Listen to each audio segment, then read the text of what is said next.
Hello everyone, welcome back to my YouTube channel study with Faisal. तो कैसे हैं आप सभी और कैसे चल रही है आप सभी की एग्ज़ाम की प्रिपरेशन। उम्मीद करता हूं स्टूडेंट्स आप सभी अच्छे होंगे और अपने एग्ज़ाम की प्रिपरेशन बहुत ही अच्छे से कर रहे होंगे। स्टूडेंट्स, हमने जो है आपको प्रीवियस ईयर पेपर सोल्व कराया था जिसका कोड था आपका 822 HV। उसमें हमने अति लघु सारे क्वेश्चन कंप्लीट कर लिए थे और बहुविकल्प भी मैंने आपको सोल्व करा देते और लघु क्वेश्चन भी मैंने सोल्व करा देते। तो आपके लॉन्ग क्वेश्चन रह गए थे, तो आज की क्लास में हम उन लॉन्ग क्वेश्चनों को सोल्व कर रहे होंगे।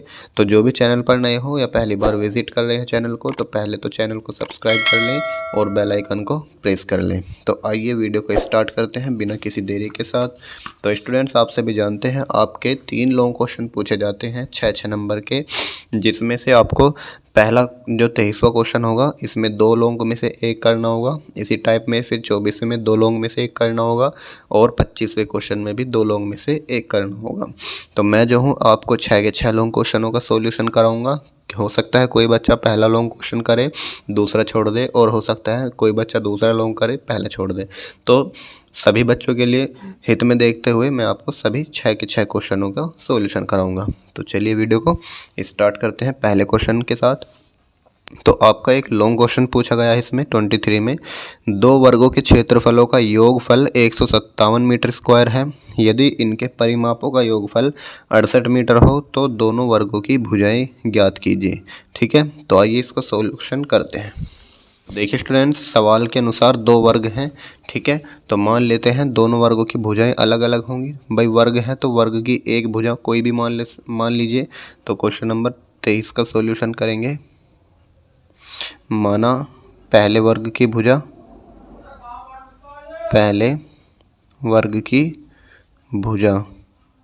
बराबर x मीटर मान लेते हैं। ठीक है, और दूसरे वर्ग की भुजा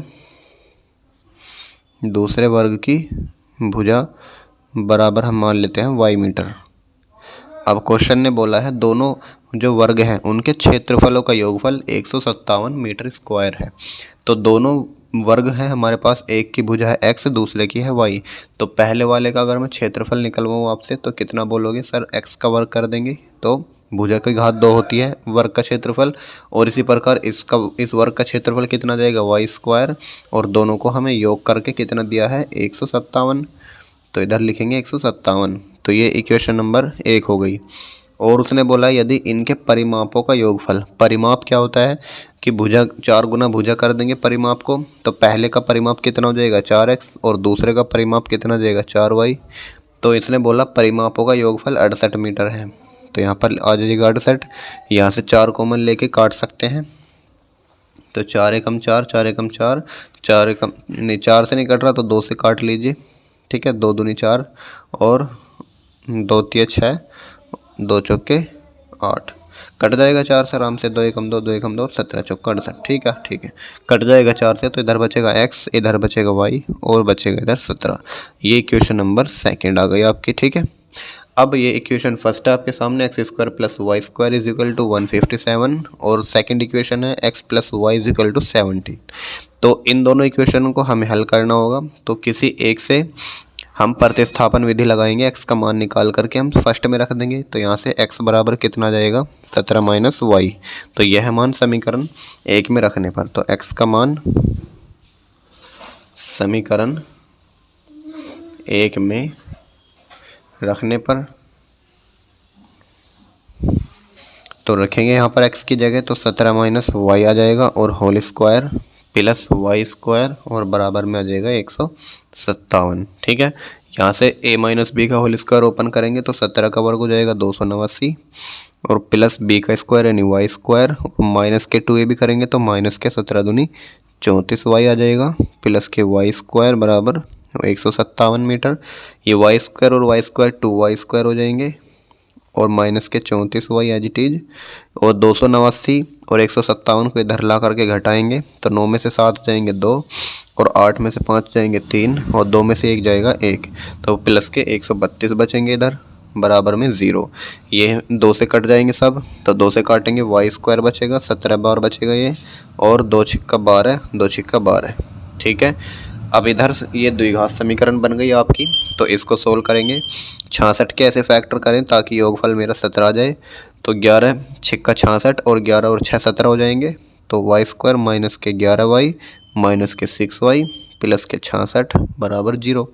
यहाँ से y कॉमन लेंगे तो y माइनस के 11, यहाँ से -6 कॉमन लेंगे तो y माइनस के 11 बराबर में 0। यहाँ से y माइनस 11 बचा और y माइनस 6 बचा बराबर में 0।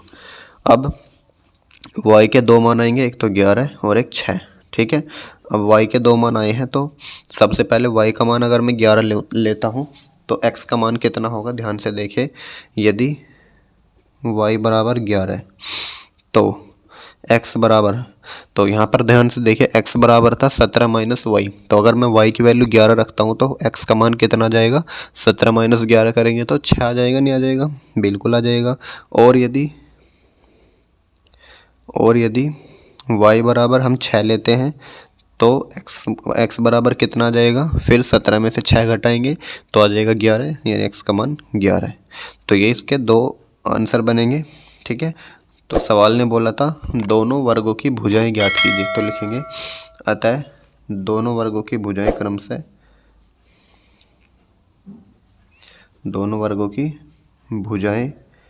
क्रमशः क्या क्या हो सकती हैं दोनों वर्गों की भुजाएं। या तो अगर हम y को 11 लेते हैं तो x का मान आएगा 6, तो 11 व 6। अथवा अगर हम y को 6 लेते हैं तो x का मान आएगा 11। ठीक है, तो दो पॉसिबिलिटी बनेंगी। तो यहाँ पर आपका क्वेश्चन कंप्लीट होता है और देख लीजिए 6 नंबर में आपसे पूछा जाता है। नेक्स्ट क्वेश्चन स्टूडेंट्स आपके सामने, एक नाव की गति शांत जल में 18 किलोमीटर प्रति घंटा है। वह 24 किलोमीटर धारा के विरुद्ध जाने में और 24 किलोमीटर धारा की दिशा में आने पर 1 घंटा अधिक समय लेती है। धारा की चाल ज्ञात कीजिए। मोस्ट इम्पोर्टेंट क्वेश्चन है, काफ़ी समझने वाला क्वेश्चन है। तो चलिए स्टार्ट करते हैं, इसको भी करेंगे। तो देखिए स्टूडेंट्स, क्वेश्चन के अकॉर्डिंग उसने बोला एक नाव की गति शांत जल में 18 किलोमीटर प्रति घंटा है। तो इसका मतलब क्या है कि मान लीजिए ये एक नाव है, ठीक है, और ये आपका पानी है। ठीक है, अगर ये पानी अभी शांत है यानी पानी बह नहीं रहा है, तो इसका मतलब इसकी जो नाव की गति है वो शांत जल में 18 किलोमीटर प्रति घंटा है। तो इसमें हम नाव की गति को लिखेंगे, जो दिया है उसे लिखेंगे। सॉल्यूशन दिया है शांत जल में नाव की गति, शांत जल में नाव की गति तो कितनी दी है इसने, 18 किलोमीटर पर आवर दी है। तो इसने पूछा धारा की चाल ज्ञात कीजिए। तो सबसे पहले हम मान लेते हैं धारा की चाल, माना धारा की चाल। तो धारा की चाल हम मान लेते हैं x किलोमीटर प्रति घंटा, कि हमने मान लिया अब ये पानी बह रहा है, तो पानी बह रहा है तो इसकी धारा की भी कोई ना कोई चाल होगी। अब एक बात बताइए मुझे कि अगर ये नाव धारा की दिशा में बहेगी, मान लीजिए इसकी रफ्तार है 5 किलोमीटर प्रति घंटा, थोड़ी देर के लिए मान लीजिए नाव की गति है 5 किलोमीटर प्रति घंटा और धारा की गति है 2 किलोमीटर प्रति घंटा, और धारा भी इधर की ओर बह रही है और नाव भी इधर की ओर जा रही है, तो नाव की स्पीड ज़्यादा हो जाएगी या नहीं। सोचिए थोड़ी देर के लिए कि नाव धारा के साथ साथ बह रही है तो नाव ऑटोमेटिक तेज गति से हो जाएगी, और इसके विपरीत अगर नाव इधर की ओर बहे उसी स्पीड से 5 किलोमीटर प्रति घंटा से इधर की ओर बहे, तो मुझे बताइए नाव की स्पीड कम होगी या नहीं होगी, ऑटोमेटिक कम हो जाएगी। भाई ये एग्जाम्पल अपने आप में भी फॉलो करके देखिए। मान लीजिए आप बम्बे में नहा रहे हैं, तो जैसे बम्बे की दिशा है इधर की ओर और आप भी बम्बे में इधर की ओर ही तैर रहे हैं, तो आपका जो तैरना होगा बहुत ही तेज़ी के साथ तैरोगे। लेकिन अगर बम्बा तो इधर की ओर बह रहा है लेकिन आप बम्बे की अपोजिट साइड में तैरने की कोशिश कर रहे हैं, तो आपकी स्पीड बहुत ही ज़्यादा कम हो जाएगी। तो इसका मतलब जब धारा की हम दिशा में जाएंगे तो स्पीड जोड़ेंगे, और जब धारा की विपरीत दिशा में जाएंगे तो स्पीड को घटाएंगे। ठीक है, ये समझाना था बस। तो यहाँ पर क्या बोला उसने, 24 किलोमीटर की दूरी तय करनी है धारा के विरुद्ध जाने में। यानी पहले तो ये लिखिए दूरी बराबर कितनी है, दूरी बराबर 24 किलोमीटर। अब धारा के विरुद्ध का मतलब है कि धारा तो बह रही है इधर की ओर और नाव को ले जाना है हम इधर की ओर, तो धारा के विरुद्ध जाने में स्पीड क्या होगी, कम होगी या नहीं। तो लिखेंगे धारा के विरुद्ध नाव की गति, नाव की गति। तो कितनी हो जाएगी, 18 में से हम x को घटा देंगे तो नाव की गति मान लीजिए इतनी हो जाएगी धारा के विरुद्ध। अब जाने में समय कितना लगेगा, तो लिखेंगे 24 किलोमीटर धारा के विरुद्ध जाने में लगा समय।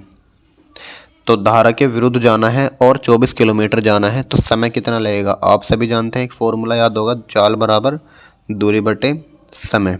चाल बराबर दूरी बटे समय, ये फॉर्मूला याद है। तो समय का सूत्र यहाँ से निकालेंगे, कितना जाएगा, समय बराबर आ जाएगा दूरी बटे चाल, हाँ या ना। अब दूरी कितनी है, दूरी है 24 किलोमीटर और चाल कितनी हो जाएगी, धारा के विरुद्ध चाल है 18 माइनस एक्स। ठीक है, ये हो जाएगी इसकी समय। तो इतने घंटे लगे उसे। अब लेकिन क्या रहा है, और 24 किलोमीटर धारा की दिशा में आने पर 1 घंटा अधिक समय ले रही है। तो धारा की दिशा में पहले समय निकालिए कितना लगेगा, तो 24 किलोमीटर धारा की दिशा में जाने में लगा समय। तो समय का सूत्र इसके लिए भी सेम लगेगा, दूरी बटे चाल। तो दूरी कितनी हो जाएगी, 24 किलोमीटर। और अब की बार चाल कैसी हो जाएगी, धारा की दिशा में। तो धारा की दिशा में चाल कैसी होगी, जुड़ेगी। तो 18 प्लस एक्स हो जाएगी। ठीक है, ये चाल जुड़ जाएगी, इतना घंटा लगा। अब प्रश्न के अनुसार आइए, अब प्रश्न के अनुसार उसने बोला है कि जो वह 24 किलोमीटर धारा के विरुद्ध जाने में और 24 किलोमीटर धारा की दिशा में आने पर से 1 घंटा अधिक समय लेती है। यानी अगर वो धारा के विरुद्ध जा रही है तो उसको ज़्यादा समय लग रहा है किसकी अपेक्षा, धारा की दिशा में जाने से। तो किस में ज़्यादा समय लग रहा है, विरुद्ध वाले में समय ज़्यादा लग रहा है। तो विरुद्ध वाले को लिखेंगे इधर। तो विरुद्ध वाले में समय कितना लग रहा है, 24 बटे में 18 माइनस एक्स, और बराबर में इसमें ये धारा की दिशा में जाने में लगा समय है तो इससे 1 घंटा फालतू लग रहा है। ठीक है, अब इसको इक्वेशन बनाइए और सोल्व करिए। 24 वाले को इधर ले जाएंगे तो 24 बटे में 18 माइनस एक्स और माइनस के 24 बटे में 18 प्लस एक्स बराबर 1। यहाँ से 24 कॉमन ले सकते हैं ऊपर से, तो नीचे बचेगा 1/18 माइनस एक्स माइनस के 1/18 प्लस एक्स बराबर में 1। गुना करेंगे कैसे गुना, तो 18 प्लस एक्स ऊपर आ जाएगा और जब माइनस की गुना इसमें करेंगे तो चिन्ह पलट जाएंगे। तो माइनस के 18 और प्लस के एक्स हो जाएंगे और ये हो जाएगा a minus b into a plus b, यानी a square minus b square. तो 18 का स्क्वायर हो जाएगा 324 सॉरी, और x का स्क्वायर हो जाएगा x स्क्वायर बराबर में 1। अब यहाँ से देखें 18 से गया 18, x और x हो जाएंगे 2x। तो 24 गुना 2x बटे में आ जाएगा 324 माइनस एक्स स्क्वायर बराबर में 1।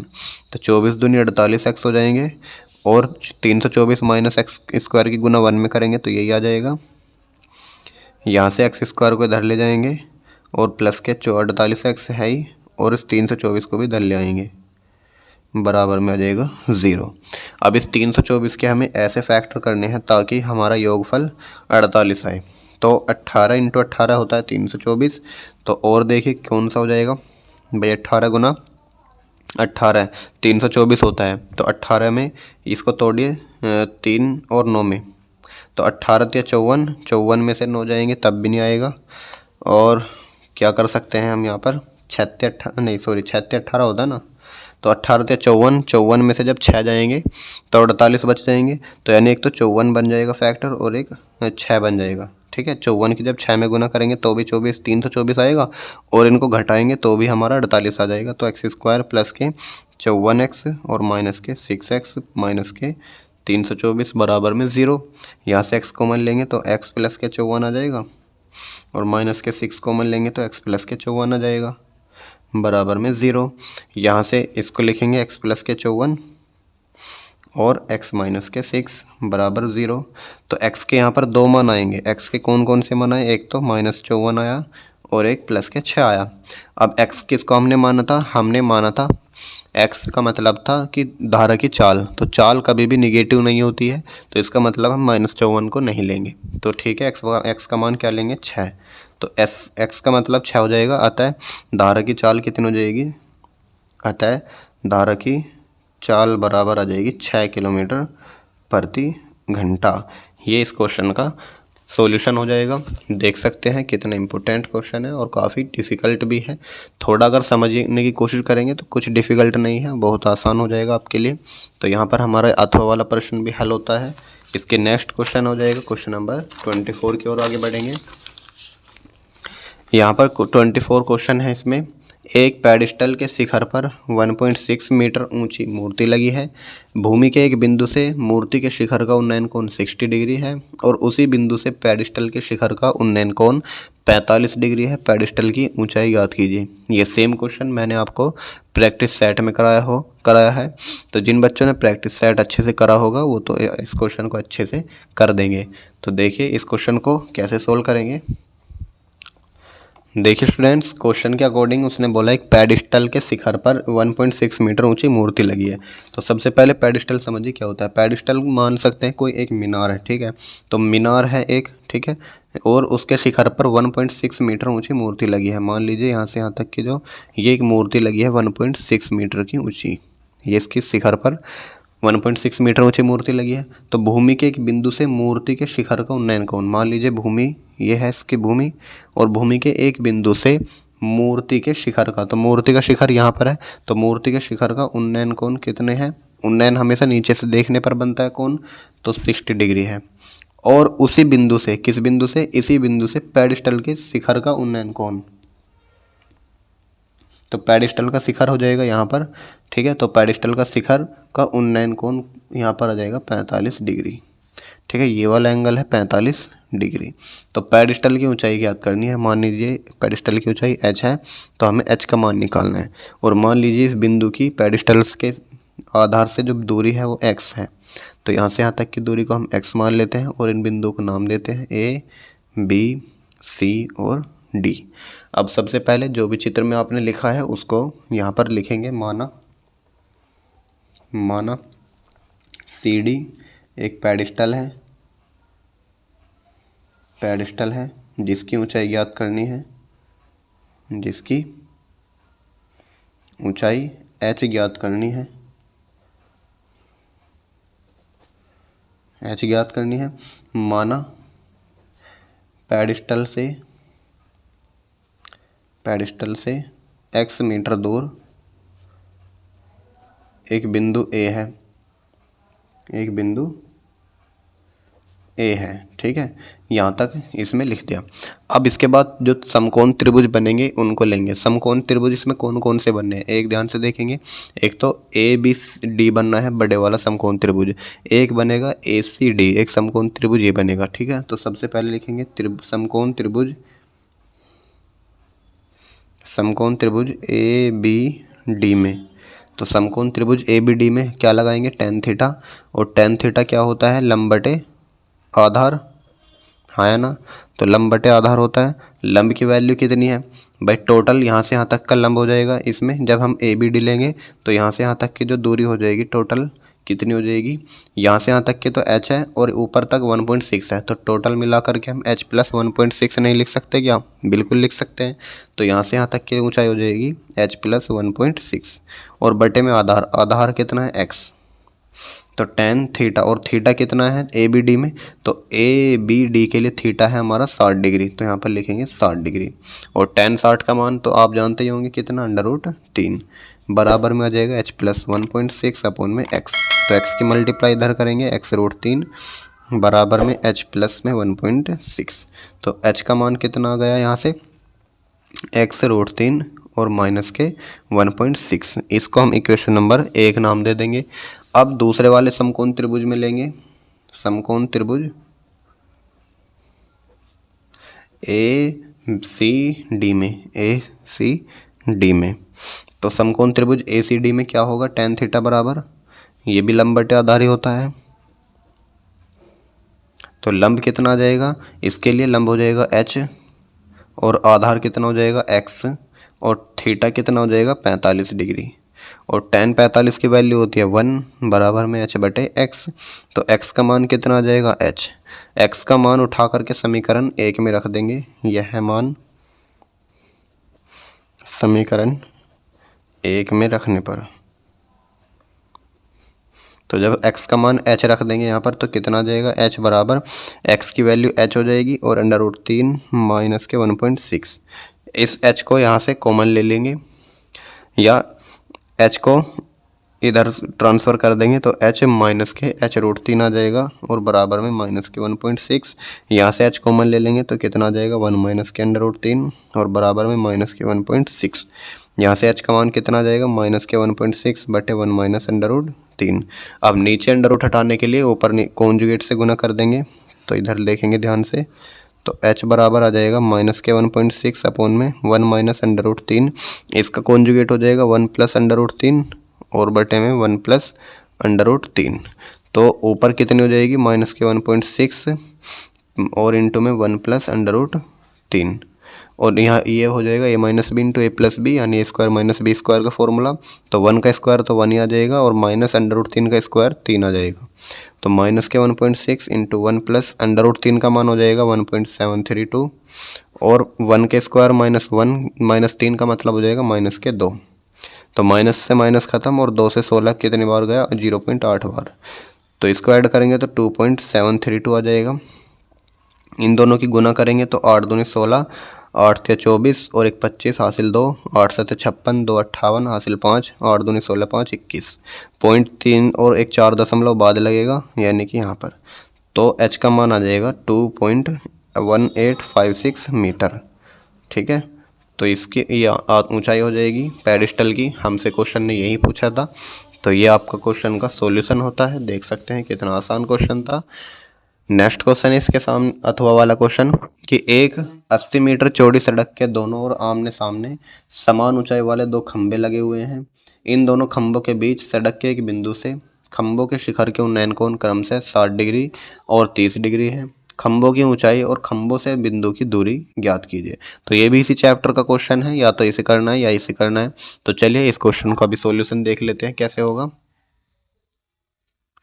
तो देखिए स्टूडेंट्स कैसे करेंगे इस क्वेश्चन को। इसने बोला एक 80 मीटर चौड़ी सड़क है। ठीक है, सबसे पहले मान लीजिए एक सड़क यहाँ पर ऐसे मान लेते हैं। तो इसकी चौड़ाई जो है 80 मीटर है।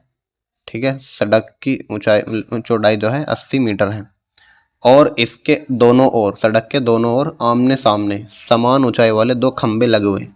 तो मान लीजिए सड़क पर 2 खंबे लगे हुए हैं और समान ऊंचाई के हैं, यानी जितनी हाइट इसकी है माना h हाइट है तो इसकी भी ऊंचाई कितनी हो जाएगी, h ही हो जाएगी। ठीक है, ये 2 खंबे लगे हुए हैं। अब आगे उसने बोला इन दोनों खंभों के बीच में, यानी इन दोनों खंभों के बीच में सड़क के एक बिंदु से, सड़क पर कोई भी बिंदु मान सकते हैं हम, यहाँ पर मान लेंगे एक बिंदु है। इस बिंदु से खंभों के शिखर के उन्नयन कोण, तो खंभों के जो शिखर हैं उनके उन्नयन कोण यहाँ से और इसको मिलाओ, यहाँ से इसको मिलाओ।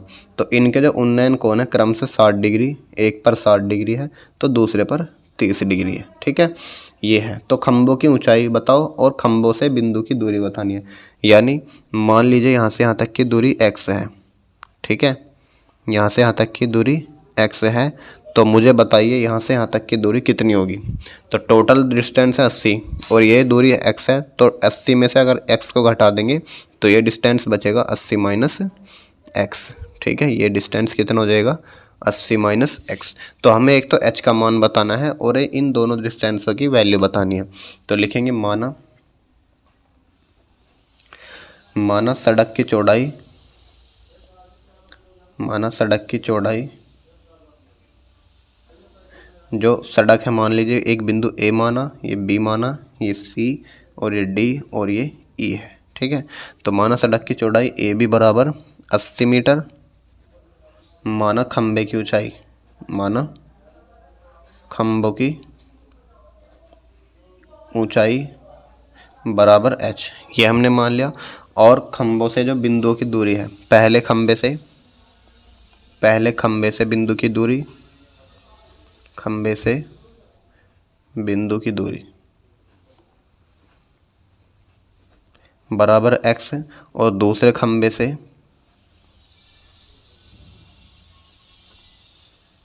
बिंदु की दूरी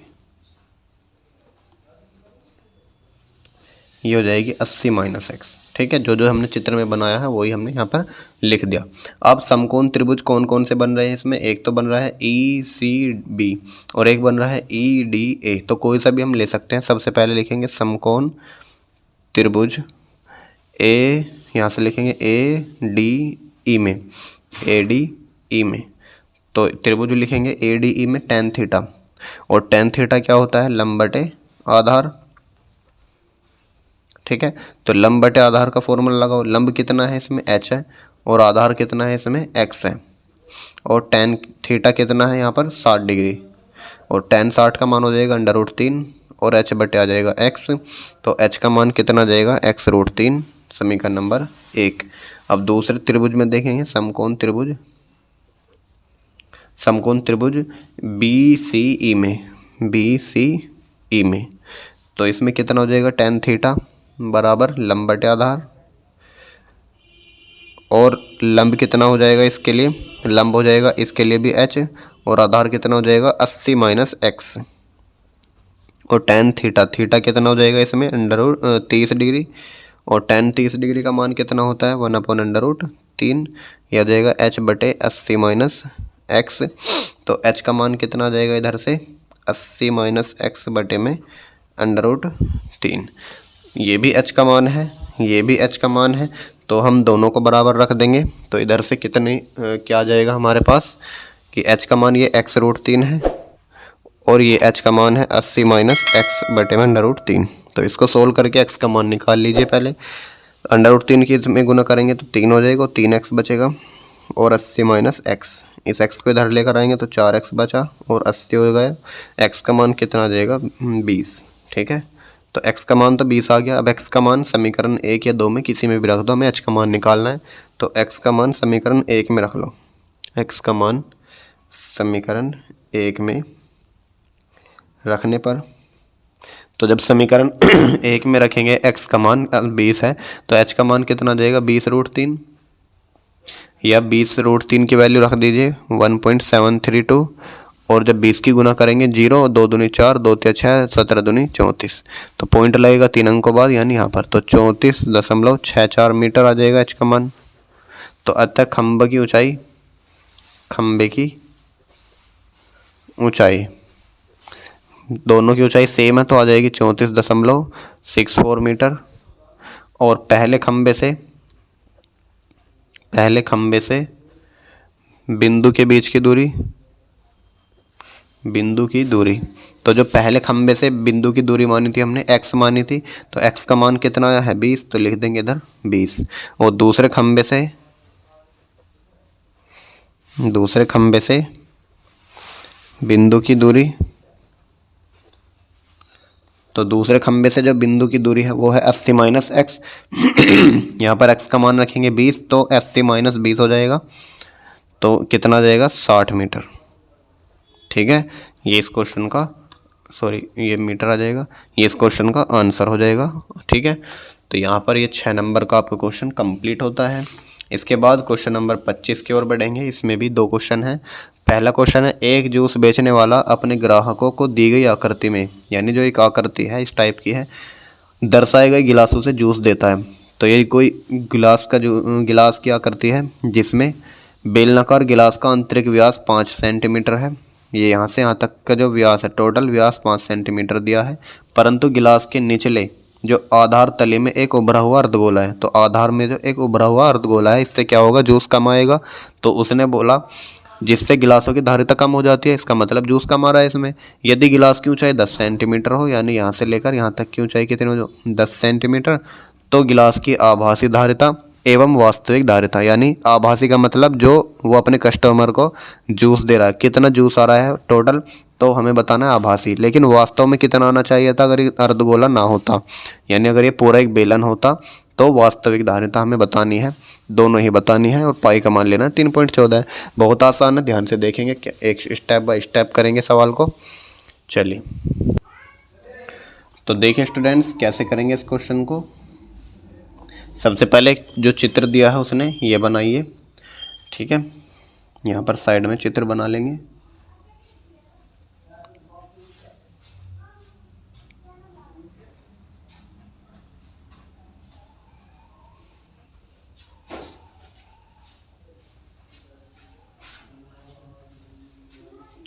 अब देखिए ये एक क्या है, गिलास है, बेलनाकार गिलास है जिसमें नीचे एक अर्धगोला उसने फिट कर दिया और टोटल ऊंचाई कितनी है इसकी 10 सेंटीमीटर यहाँ से लेकर यहाँ तक की, और इसकी जो व्यास है वो है 5 सेंटीमीटर यानी यहाँ से लेकर जो यहाँ तक है। तो मुझे बताइए ज़रा त्रिज्या कितनी हो जाएगी। तो आप सब कहोगे 5/2 हो जाएगी त्रिज्या, हाँ या ना। ठीक है, तो त्रिज्या कितनी हो जाएगी इसकी 5/2। अब ये वाली त्रिज्या भी कितनी हो जाएगी 5/2, हाँ या ना। और ये जो अर्धगोले की त्रिज्या, ये भी तो अर्धगोले की त्रिज्या ही है, तो यानी अर्धगोले की त्रिज्या भी 5/2 ही हो जाएगी। ठीक है, तो अब ध्यान से देखिए, लिखेंगे माना नहीं, डायरेक्ट लिखेंगे बेलन की त्रिज्या, बेलन की त्रिज्या बराबर 5/2 सेंटीमीटर और अर्धगोले की त्रिज्या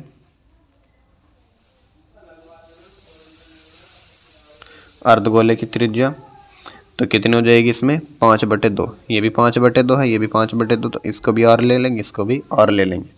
अब जो और कुछ दिया उसने, बेलन की ऊंचाई दी है, बेलन की ऊंचाई, तो बेलन की ऊंचाई यानी h बराबर है 10 सेंटीमीटर।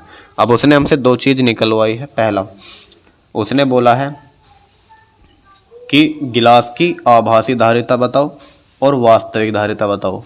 भाई आभासी का मतलब है जब वो कस्टमर को गिलास में जूस देगा तो कस्टमर को थोड़ी ना पता है, वो तो जूस से भरा हुआ गिलास है। कस्टमर तो ये सोचेगा कि मेरा तो पूरा गिलास भरा हुआ है नीचे से ऊपर तक, तो उसे आभास लगेगा। तो आभासी में कितना जूस आएगा, केवल ये ऊपर तक है ना, आभासी आएगा। लेकिन वास्तव में आभासी कितना होगा, आभासी कस्टमर को लगेगा कि मुझे पूरा गिलास मिल रहा है, तो आभास होगा उसको कि मुझे पूरा गिलास मिल रहा है, यानी आभासी धारिता का मतलब हो जाएगा पूरे गिलास का आयतन यानी बेलन का आयतन। अच्छा, वास्तविक धारिता क्या होगी, वास्तव में उसे कितना मिल रहा है, वास्तव में तो उसे बेलन के आयतन में से इस अर्धगोले के आयतन को घटाकर मिल रहा है ना। तो अब सबसे पहले लिखेंगे आभासी धारिता। तो आभासी धारिता का मतलब हो जाएगा जो कस्टमर को लग रहा है कि मुझे पूरा गिलास मिल रहा है, इसका मतलब बेलन का आयतन हो जाएगा। आभासी धारिता मतलब बेलन का आयतन। तो बेलन का आयतन फॉर्मूला होता है πr²h। अब फॉर्मूला आपको रटे हुए होने चाहिए, और पाई का मान लेना है 3.14, आर का मान कितना है 5/2, तो इसको 2 बार लिखेंगे। h का मान कितना है 10, इसको सोल्व करेंगे, 2 से काट लीजिए, 2 पंजे 10, और 2 से काट लेंगे इसको, तो कितना आ जाएगा 0.15, 2 एकम 2 और 15 दूनी 30 और 2 एकम बचेंगे कितने 1, 2 7 14, तो यह आ जाएगा 1.57 इंटू और 5 की क्यूब कितना हो जाएगा 125। तो अब आपको इसकी सिंपल सी गुना करनी है, 1.57 की 125 में गुना करेंगे, 5 7 35, 5 पंजे 25 और 2 27, 5 पंजे 25 3 28, हासिल लगू 2, 5 एकम 5 और 2 7, 2 7 14, हासिल लगो 1, 2 पंजे 10 और 1 11, हासिल लगो 1, 2 एकम 2 और 1 3। एक और करेंगे, 1 7 7, 1 पंजे 5, 1 एकम 1, इनको जोड़ेंगे 5 8 4 12, हासिल लगो 1 7 और 1 8 और 1 9, 9 7 16, हासिल लगो 1 4 और 5 9 और 1, यानी 196 25 आ गया, और पॉइंट 2 अंकों बाद तो 2 अंकों बाद लग जाएगा। तो इसका जो आयतन आया सेंटीमीटर की क्यूब, यानी आभासी धारिता कितनी आ गई, आभासी धारिता आ जाएगी आपके 196.25 सेंटीमीटर की क्यूब। अब लिखेंगे वास्तविक धारिता। वास्तविक धारिता, तो वास्तव में उसे जूस कितना दे रहा है कस्टमर को कि उस बेलन के आयतन में से इस अर्धगोले का आयतन को हटा देंगे तो वास्तविक धारिता आ जाएगी। तो बेलन का आयतन माइनस अर्धगोले का आयतन, अर्धगोले का आयतन। ठीक है, अब बेलन का आयतन अभी हमने निकाला है, कितना आया था 196.25, तो इसको सोल्व करने की ज़रूरत नहीं है, डायरेक्ट लिखेंगे। माइनस अर्धगोले का आयतन होता है 2/3 πr की क्यूब, है ना। तो इसको सोल्व करेंगे बस थोड़ा सा, 196.25 एज इट इज लिखेंगे, 2/3 पाई की वैल्यू लेनी है 3.14 और आर की वैल्यू कितनी है, आर की वैल्यू है 5/2, तो इसको 3 बार लिख देंगे गुना में क्योंकि क्यूब है। ठीक है, अब कुछ कट रहा है तो उसे काट देंगे, 2 से गया 2 और 3 से कट रहा है, कुछ नहीं कट रहा, तो इस इधर आ जाएगा 196 0.25 और माइनस के यहाँ पर आ जाएंगे। 5 पंजे 25, 25 पंजे 125 और 125 की जब हम इसे 2 से काट लेंगे तो कितना आ जाएगा 1.57। ठीक है, तो यहाँ से जो है 125 गुना 1.57 की गुना ऊपर करी थी तो 196.25 आया था, तो 196.25 आया बटे में 3 दूनी 6 और आ गया। ठीक है, अब इसमें से ये दोनों कॉमन है तो इसको लिखेंगे 196.25 कॉमन लेंगे तो आ जाएगा 1 - 1/6। तो 6 एकम 6 में से 1 गया, 5/6 आ जाएगा। तो 5/6 की गुना करनी है 196.25 में, तो गुना करो 25 में गुना करो पहले। 5 पंजे 25, 5 दूनी 10 और 2 12 हासिल लगो 1, 5 6 31 और 1 31, 5 9 45 और 3 48 हासिल 4, 5 एकम 5 4 9 बटे में 6। 6 से काटेंगे इसको कितना जाएगा 6 एकम 6 बचे 3, 6 छंग 36 बचेंगे 2, 6 18 बचे 3 और 6 चौक 24 बचे कितने आपके 8, नहीं 6 पंजे 30 हो जाएगा ना, 6 पंजे 30 बचेंगे 2 और 6 चौक 24 फिर बचेगा 1, तो लगभग 163.54 सेंटीमीटर की क्यूब इसकी वास्तविक धारिता आ जाएगी। ठीक है, तो ये इस क्वेश्चन का सॉल्यूशन होता है। यहाँ पर हमने आभासी धारिता भी निकाल दी और वास्तविक धारिता भी निकाल दी, तो ये इस क्वेश्चन का राइट आंसर हो जाएगा। अब इसका अथवा वाला क्वेश्चन और बचा है, उसको और कर लेते हैं। अथवा वाला क्वेश्चन ने बोला है कि रशीद को अपने जन्मदिन के उपहार के रूप में एक लट्टू मिला। ऐसा एक लट्टू दिया उसके जन्मदिन पर गिफ्ट के रूप में जिस पर रंग नहीं था, यानी रंग नहीं था इस पर। वह इस पर अपने मोम या कलर से रंग करना चाहता है। ठीक है, वो अपने मोम के कलर से रंग करना चाहता है।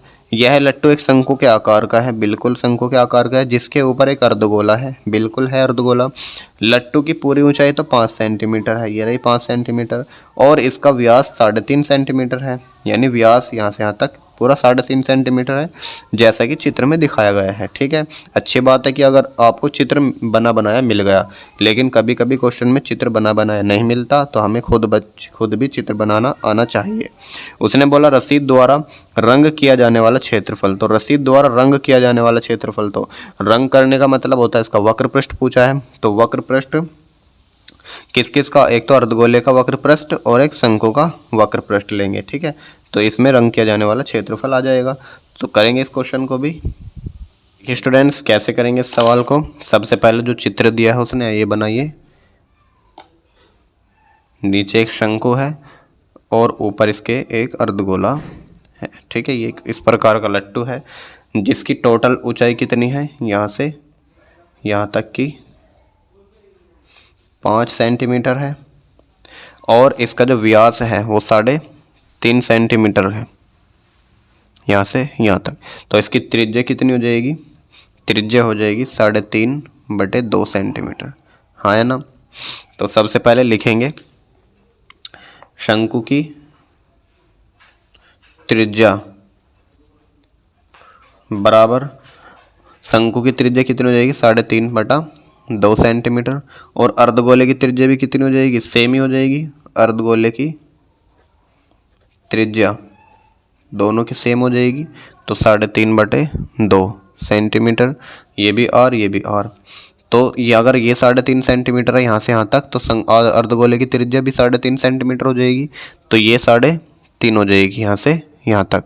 तो अगर टोटल डिस्टेंस यहाँ से ऊंचाई 5 सेंटीमीटर है, जिसमें से 3.5 सेंटीमीटर ये हो गई, तो शंकु की ऊंचाई कितनी बची, तो 5 में से 3.5 को घटाएंगे कितना आएगा, 1.5 आएगा।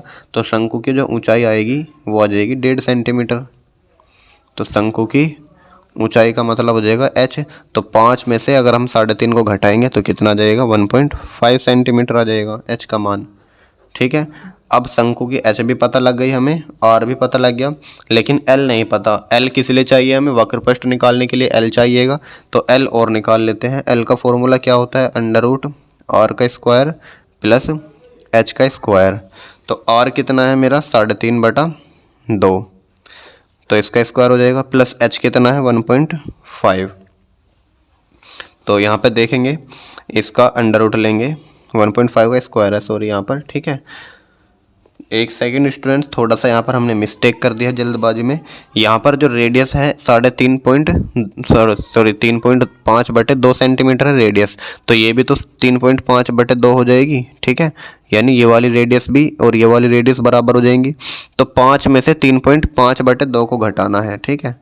तो 5 में से किसको घटाना है? 3.5/2 को। तो 2 पंजे 10 और 10 में से जब 3.5 घटाएंगे ये बचेंगे 6.5 और बटे में आ जाएगा 2। तो h का मान है 6.5/2। तो यहाँ पर h का मान कितना आ जाएगा? 6.5/2, ठीक है। अब इसको सोल्व करेंगे। 35 का स्क्वायर कितना होगा? 5 पंजे 25 और 3 चौके 12, 125 हो जाएगा। पॉइंट 2 अंकों बाद लगेगा। 2 का वर्ग 4 प्लस 65 का स्क्वायर कितना होगा? 5 पंजे 25 और 6 सत्ते 42 और पॉइंट 2 अंकों बाद लगेगा और बटे में 4। अंडर रूट आ जाएगा। आधार समान है, एक बार लिख देंगे और ऊपर का ऐड कर देंगे। 25 25 हो जाएंगे 50 और 12 और 42 हो जाएंगे 54।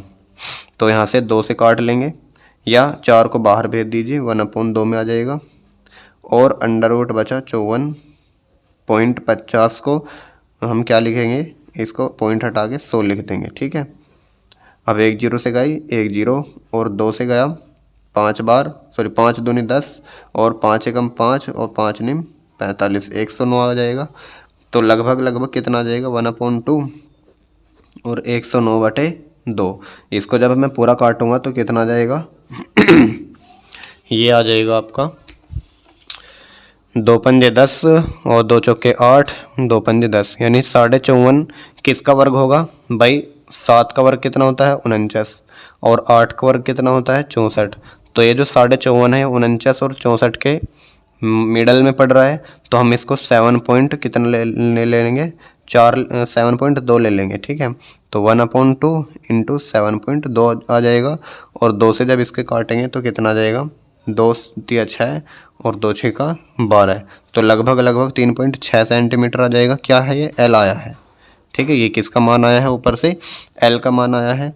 अब देखिए एल के मान के लिए इतनी कैलकुलेशन करनी पड़ी, तो इसलिए तो 6 नंबर में दिया गया है। बस आपको यही तो निकालना था इसमें। अब तो आगे हल वही है। देखो कैसे उसने बोला है कि रंग किया जाने वाला क्षेत्रफल बताओ। तो रंग करने का मतलब है इसका आपको क्या निकालना है? वक्रपृष्ठ निकालना है, अर्धगोले का भी और शंकु का भी। तो लिखेंगे रंग किया जाने वाला क्षेत्रफल,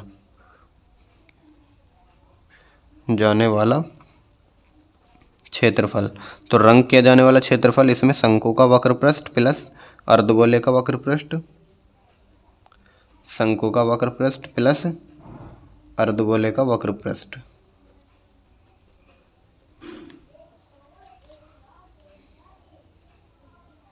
ठीक है।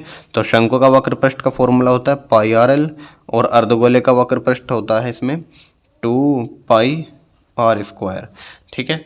तो ये होता है अर्धगोले का वक्रपृष्ठ। तो अब यहाँ पर क्या कॉमन आ रहा है? एक तो पाई कॉमन आ रहा है और एक आर कॉमन आ रहा है। तो कैलकुलेशन आसान करने के लिए इसमें से हमने पाई आर कॉमन लिया और एल प्लस ये बचा 2r बचा, ठीक है। अब यहाँ पे पाई की वैल्यू कितनी लेनी है? क्वेश्चन में कितनी दी गई थी? 22/7 बोला है क्वेश्चन में, तो 22/7 लेंगे। और आर की वैल्यू कितनी है? आर की वैल्यू है 3.5/2, तो 3.5/2 है आर की वैल्यू। एल की वैल्यू आई है 3.6 और प्लस 2। आर की वैल्यू कितनी आई थी? 3.5 और बटे में 2 ये आई थी। यहाँ से देखिए 2 से 2 कट जाएगा और 2 से कटेगा 11 बार और 7 से कटेगा 0.5 बार। तो कितना आ जाएगा? इसको यहाँ पर देखें तो 11 बचा इधर इंटू में, ऊपर बचा 0.5 और अंदर बचा 3.6 और प्लस में 3.5। इसको गुना करिए बाहर, 11 पंजे 55 यानी 5.5 आ गया। और 3.6 और 3.5 को ऐड करेंगे, 5 6 11 हासिल लगो 1, 3 और 3 6 और 1 7, ठीक है। अब इसकी गुना इसमें करनी है केवल, तो 55 की 71 में गुना करो जल्दी से।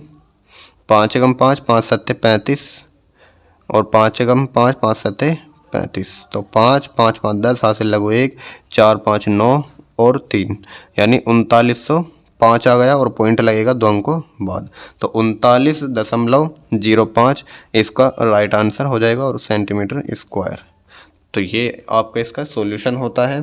तो हमने जो है इसमें सभी के सभी 6 प्रश्न हल कर लिए हैं। तो वीडियो कैसी लगी आपको कमेंट करके ज़रूर बताइएगा। और अगर इसकी PDF चाहिए सॉल्यूशन की तो आप जो है टेलीग्राम चैनल ज्वाइन करें, या फिर नीचे डिस्क्रिप्शन बॉक्स में लिंक दे दूंगा मैं आपको, वहाँ से PDF डाउनलोड करके नोट कर लीजिएगा। तो अब मेहनत में जुट जाइए, बिल्कुल भी समय बर्बाद मत कीजिए। आपके लिए मैं डेली लेकर आता हूँ ऐसे ही अच्छी वीडियो, तो चैनल को सब्सक्राइब जरूर कर लीजिएगा। चलिए मिलते हैं नेक्स्ट वीडियो में, तब तक के लिए जय हिंद, टेक केयर, बाय बाय।